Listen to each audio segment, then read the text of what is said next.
Hey Trish, how you doing today? Great. Nice to And see you. Nice to see you. How's your day been so far? oh, it's been excellent, actually. Fantastic, fantastic. It's nice and sunny here. Okay, okay, okay. Like that's good for you because like it's not sunny here at all. That's it, but we're used to it now. But yeah, let the viewers know who you are, what you do, and why you do it, Trish. Well, thank you so much for the opportunity and asking me to be on your podcast. You're I'm truly welcome. grateful and really appreciate this time spent together. Um, I'm a life coach and I have a company called Inner Recovery. And I work with people who are might be struggling in relationships, but also that they want a personal transformation.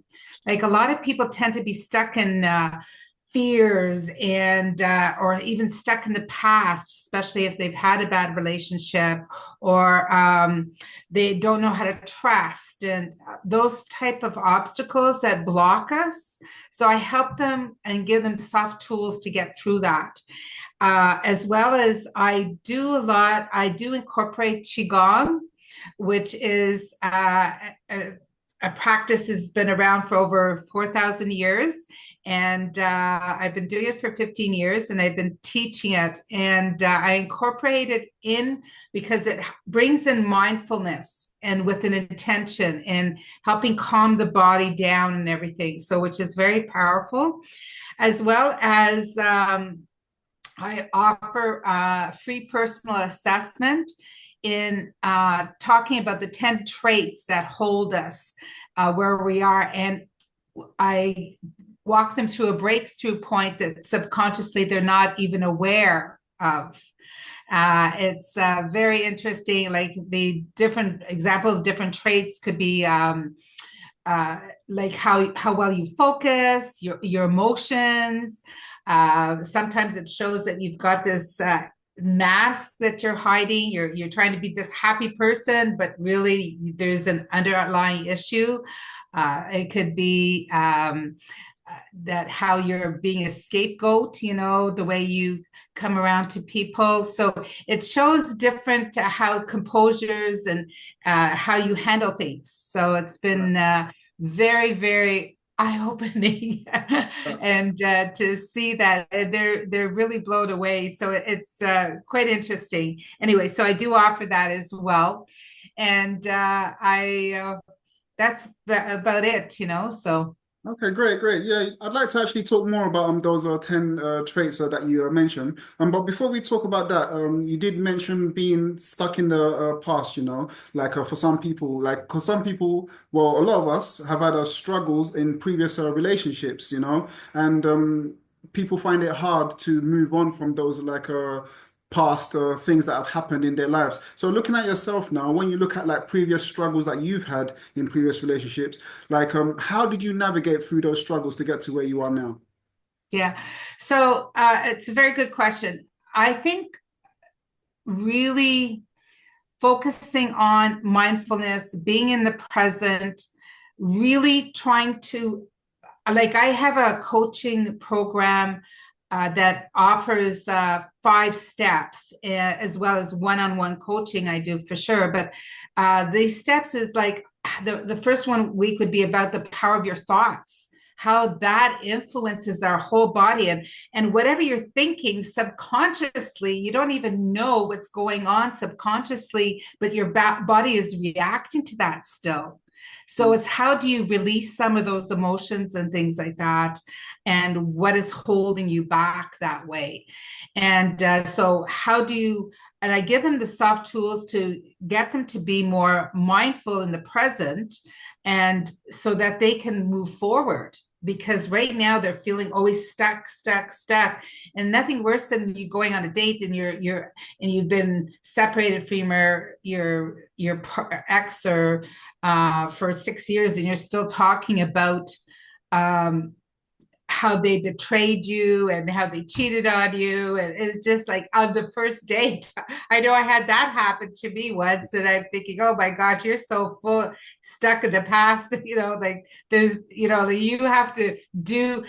That's where I come in, basically, right? To help these people understand how their thoughts right now are still holding them from moving themselves forward, Right, so right, right. it's so important. Yeah. Right. So would you say it was the mindfulness and being in the present that really got you through like your previous struggles and being able to let go of things like that? Would you say that was the main thing that got you through? Yes, absolutely. Absolutely. Yes. Okay, great. So, look, talking more about then those 10 traits that you was speaking about earlier, what would you say were the ones that helped you the most? Like in terms of like the things that you were able to apply to your life, and also what helped the people that you work with the most out of those 10 traits? Well, one of them, there was actually two, and I was very surprised because one of them came up when I was working with a client, actually, and it said that she wasn't being honest. Okay. And then I looked at the chart again, and I said, I don't know this person very well, but she doesn't seem like a dishonest person. But then I realized that she's not being truthful when she's not being her true self. Right. And that was a big aha moment for myself because sometimes I was being trying to be a people pleaser. Okay. And a lot of women tend to do that, right? We're trying to, like, oh, yes, that dress looks lovely on you, but it doesn't. You know what I'm saying? Just like little things. That's not being truly true to who you are. Yeah. And I thought, geez, I never looked at it as being dishonest, And one of my core values, and I teach about core values in my course, but one of my core values is honesty. And I said, oh my gosh, like that. Like that does not resonate with me anymore, just a simple thing like that to shift that mindset and say no. When a person's asking your opinion, it's best to be honest, and so that was, I was always trying to uh, not always, but it took me probably about 8 to 10 years to kind of keep on working on that actual little trait of uh, speaking your voice and being able to, because a lot of people hold that voice back, and then that ends up getting them sick and everything else by not expressing the truth, of who they truly are.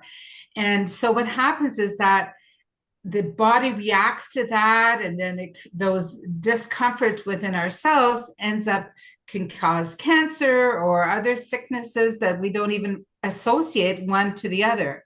And in qigong, we're trained how sadness goes into the lungs, how fear goes into the kidneys, and how anger goes into the liver, and like each of the organs holds a different emotion. And so we're constantly always cleansing those emotions and releasing them, because it's not like we can go into a shower to wash off those emotions, Right. right? So we have to put that intention in just releasing mindfully. Right. So I help the clients walking through that as well. But no, it was very interesting, like you keep on growing yourself working with your clients as well, Yeah. like we're Yeah. all human, we all make mistakes, and no one's perfect, Yeah, yeah, that's definitely true. And brutal honesty can be very uncomfortable for people, but it's the only way that we can like heal and move forward when we can be brutally honest with ourselves and the situation. Would you agree with that? Absolutely. But the thing is, it's okay to express yourself, but you want to make sure that you're expressing it coming from a place of respect and love. Because, like those who just brutally say what's on their mind is not creating that loving relationship. There's a way to go about it and to find those words to be reflective as opposed to reactive, in the way you speak, and saying, okay. And like, for instance, for me, it was I had a hard time saying, no, I don't want to do that. Like a person saying, can you help me with this? Can you do this for me? Because I was always a doer, doer, doer. Let's go, I'll take it on, no problem, And so then life is all about balance. And it's really important to create that balance. Like there's the moon and the sun and the earth and the sky. And if anything goes out of balance, we wouldn't be here, right? And so we have to learn to give, but we also have to learn to receive. And I had a hard time receiving, receiving help or receiving, no, I'm a superwoman. I could do it. I could do it. But by creating that balance within ourselves, what happens is that then you end up not being resentful in life, or you not end up being, you end up having a happier life, and you end up focusing on that gratitude of what life gives you, by creating that balance.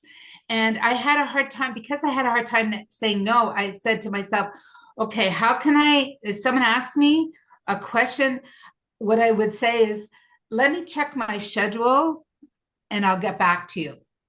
Yeah. And this way I would go home, I would reflect, am I doing this to make that person happy, or am I doing this to make me happy?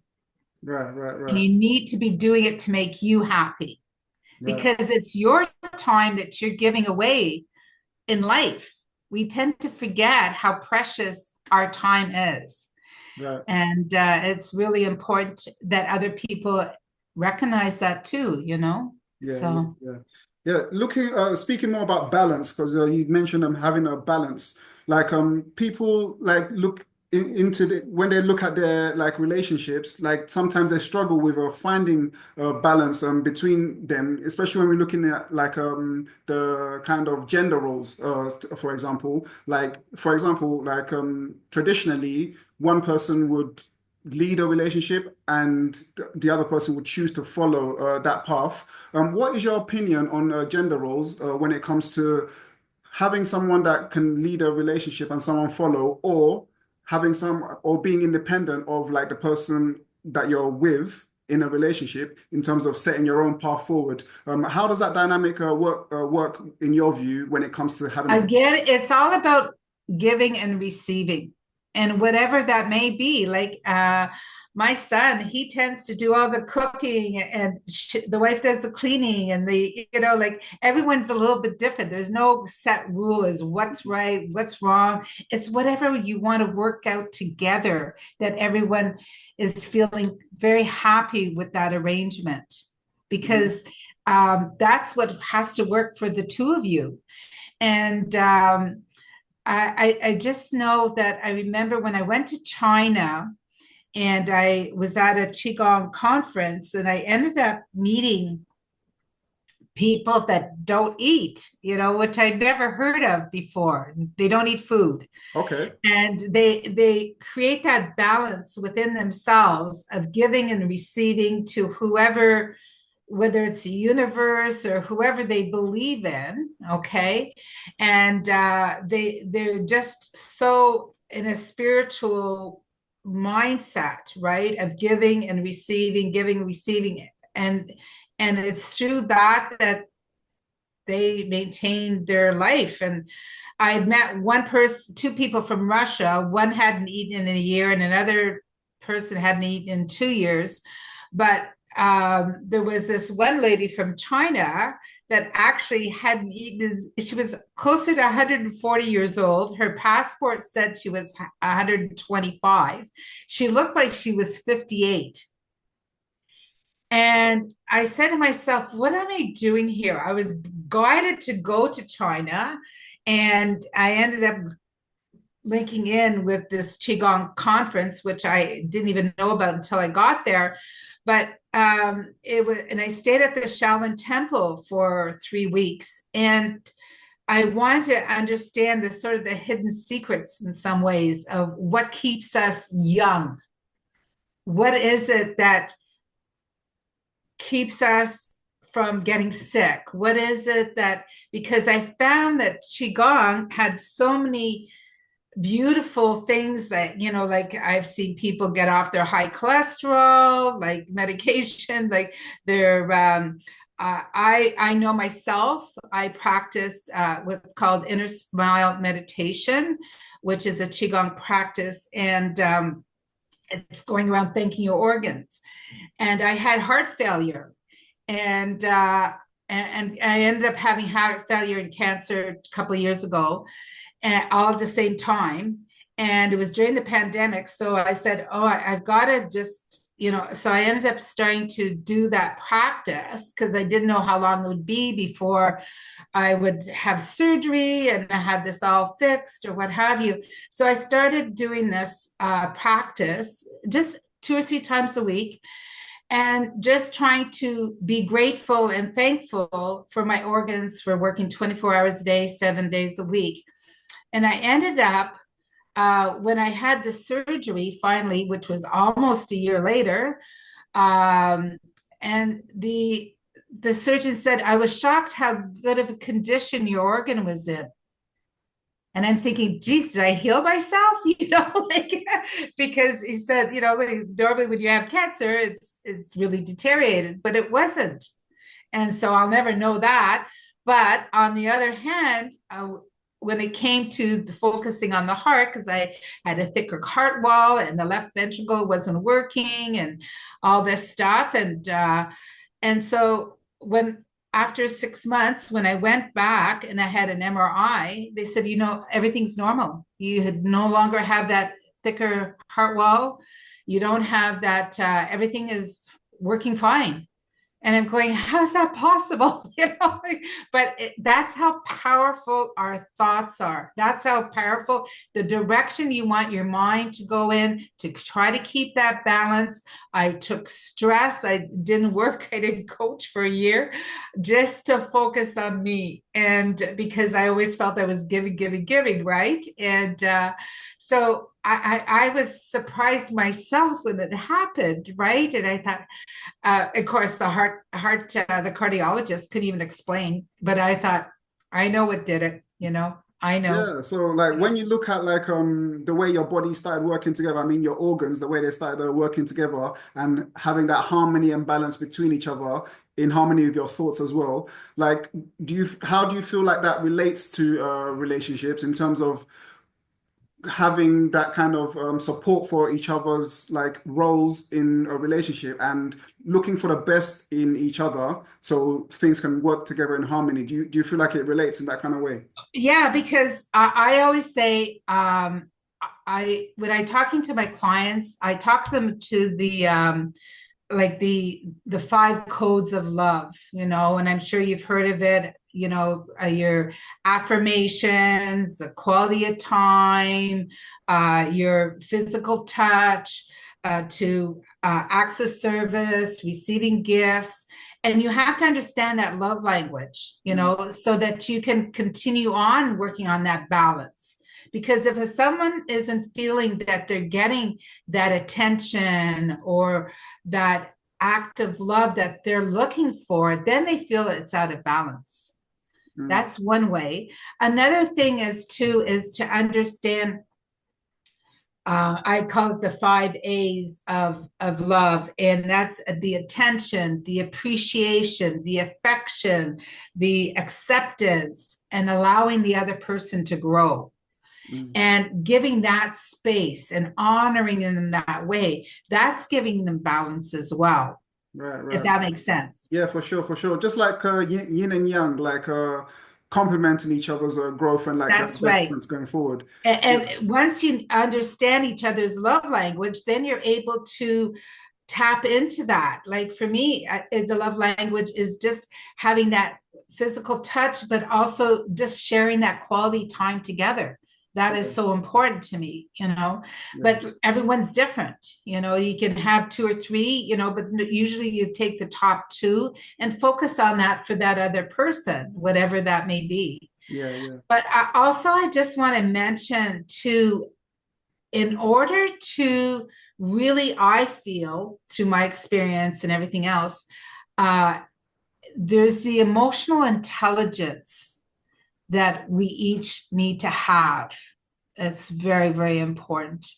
And that is all about like to understand and to understand your own emotions and how it affects others, and how to manage them, as well as the other person and whether they can manage it well in the workplace, how they react to those emotions and things like that. Because quite often we end up in a relationship without, how can I say this, that there, the other person, the other partner is emotionally unavailable. And it could be just from living in the past. It could be from fears that are part. It could be anger from childhood. So that's one thing when you're dating, to really be mindful. Is this person emotionally intelligent? And how are they going to react to certain situations as well? Because you don't want to be in a toxic relationship. You don't want to be walking on eggshells. You don't want to be like, it's not all about, you want to be happy in living, vibrating in your own energy, and your partner's vibrating in their own energy. And then together, you're working together. And that's what creates that balance again. Yeah. So rather than like two halves making one, two wholes making more. That's right. I love that Absolutely. concept. Thank you. Yeah. Well put. Now, looking at like a human nature, we go out all the time and we see different people that we're attracted to, right? So, like in that context, what is your viewpoint on monogamy versus non-monogamy and the fact that we're attracted to different people all the time? Oh, there's so many relationships. It's crazy. When I like just in looking into different relationships, there's like over 20 different types or even 50 different types of relationships.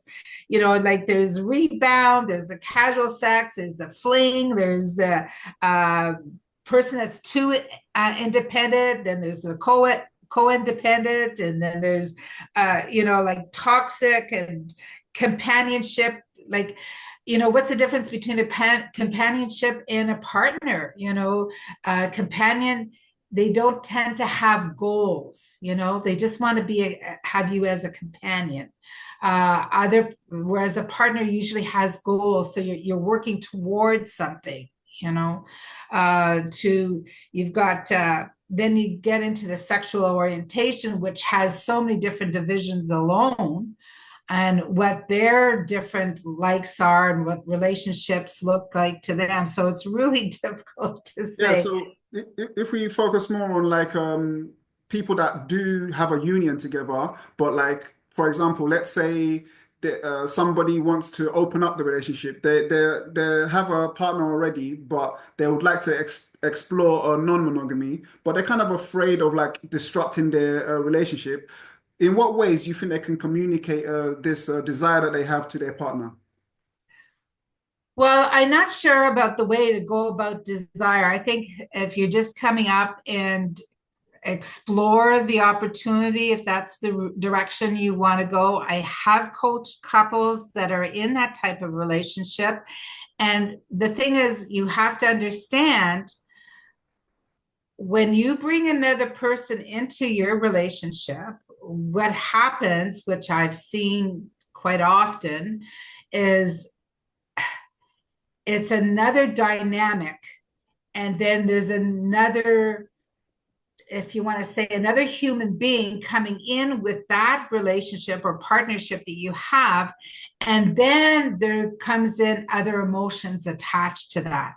Then there's sometimes jealousy, there's, possessiveness, there's, there's can go a very, very negative, and then, you can end up with no relationship with either one.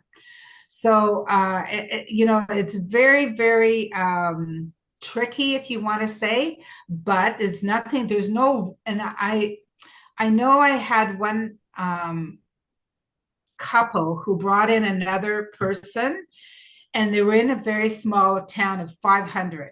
Of course, it was all like, everyone's gossiping about them. And I said, listen, it's no one else's business.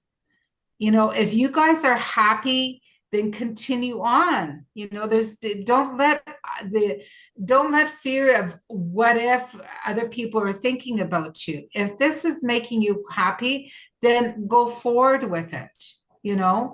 But it really creates there's other dynamics that you don't even think of that makes it much more complicated. You know, Right. it's like the three of them ended up living together. So it's a different case where no one else really knows what's going on, you know, if it's done privately or what have you. But there was one other couple I was coaching where she she didn't want to do it anymore, you know. So, you know, like it was, so she was the relationship was falling apart. You know, they did it for several years. It was fun at the time, but he wanted to continue, she didn't. And so like there's always some future dynamics. But in the end, we all go through some form of relationship with whatever in a different dynamic. You know, we're all touched by it, in other words, you know. I don't So know if that's helpful in yeah, any no, yeah, way, it but is, it is. So like for people that, you know, like they've brought it up to their partner and their partner's like, no, I'm not interested in that. I don't want to do that. Do you think it's good for them to suppress that feeling in order to please their partner, or do you feel like their relationship needs to like move on from that situation and maybe they need to go their separate ways? Or what's your viewpoint?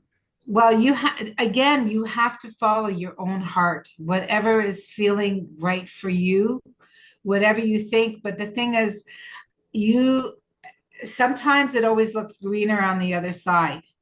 You know, the grass looks greener on this other side. It isn't always, you know. And sometimes it is. Sometimes people feel like they're in jail in a marriage, you know, or a partnership or what have you. They feel stuck. They feel that, you know, and so they spiral into depression and things like that. That's what you don't want. Mm, You want to be as honest, the two of you coming forth in what each other wants and what's don't want, and I think that's the best way, you know, to. But the thing is, can the other person be honest back? You yeah, know, yeah, yeah. so Yeah, that's honesty is that's honesty is definitely important there. But for people that are monogamous, they've both chosen monogamy, and that's what they want to do. But along the line, infidelity has happened. Like somebody has stepped out of the absolutely. relationship, right? So, like now, the person that stepped out of the relationship is carrying around a sense of guilt, but they'd like to come clean to their partner. But once again, they're afraid of like destroying the relationship if they come clean. Do you think how do you feel like they can bring up this conversation about what has happened, or do you think it's a viable option for them not to speak about it at all? Well, that's a big question. The thing is that sometimes people are being honest to relieve their own guilt in that case, Mm, as opposed to they're thinking, well, it's best to be honest in that way. And what happens is that by relieving it, letting go, it's putting everything on the table, and it's making them feel better because everything was percolating in that person so much, you right. know. Whereas sometimes they say it's just best to, if you can be honest with yourself that you made a mistake and then forgive yourself and then move forward, Right, you right. know, with that partner. And, you know, but I'm not, I'm not one to say what is right or what is wrong, but it's better to do whatever your heart is telling you to do, Yeah, you yeah, know, sure. again, because again, like just carrying that guilt can create such sickness within the person, you Yeah, know. yeah, yeah, yeah, for So sure. So like when we look at people that are going into like brand new relationships, you know, they tend to get like very excited about this new relationship. They got a lot of butterflies. There's a lot of chemistry going on to the point that they will really want to immerse themselves in this new relationship. But for some people, upon immersing themselves in this new relationship, they start to lose their sense of self in that process. So, like, how can people immerse themselves in a new relationship without necessarily losing their sense of self in that process? well, by setting boundaries, whatever they feel those boundaries should be for themselves. And they should really try to set it before they go into a relationship. But you're right, like everything is on a honeymoon stage, but the thing is, a person doesn't really show their true colors sometimes till 6 months or even a year after. Right. They wear this mask, and it could be a mask of anger underneath or what have you. They put on their happy, and sometimes people act like a clown, but they have such sadness in their heart. So Mm. you can't really truly know a person right away. Yes, it's fun, it's playful, there's no expectations. I feel it's best to go into a relationship with no expectations and to just be able to honestly trust the person, to have them earn your trust, but try to let go of that past. Don't bring the past forward and that type of thing, that it's important. So like But basically staying true to your boundaries, like even though like you're very excited about this new person and you want to really get to know them, but still honoring like who you are in that process. Is that what you're trying to say? absolutely, Excellent, absolutely. excellent. Yeah, Well, yeah. like Trish, like thank you so much for coming on. Thank you for everything that you've shared. Where could people find you, find out more about you, and find out more about what you do? Well, I've got my website is innerrecovery.ca. And my email is info@innerrecovery.ca. So again, thank you so much for this opportunity. Truly grateful. You're very welcome. And for the viewers, all of that information will be in the description so you can get in touch with Trish. Trish, once again, thank you so much for coming on. Any final words before we wrap up? Well, just to say that I'm truly grateful and I want to wish everyone a great day and to realize that if you go through life and really truly appreciating everything around you, then things come more your way. Excellent, excellent. Thank you so much, Trish. Okay, take care. Bye.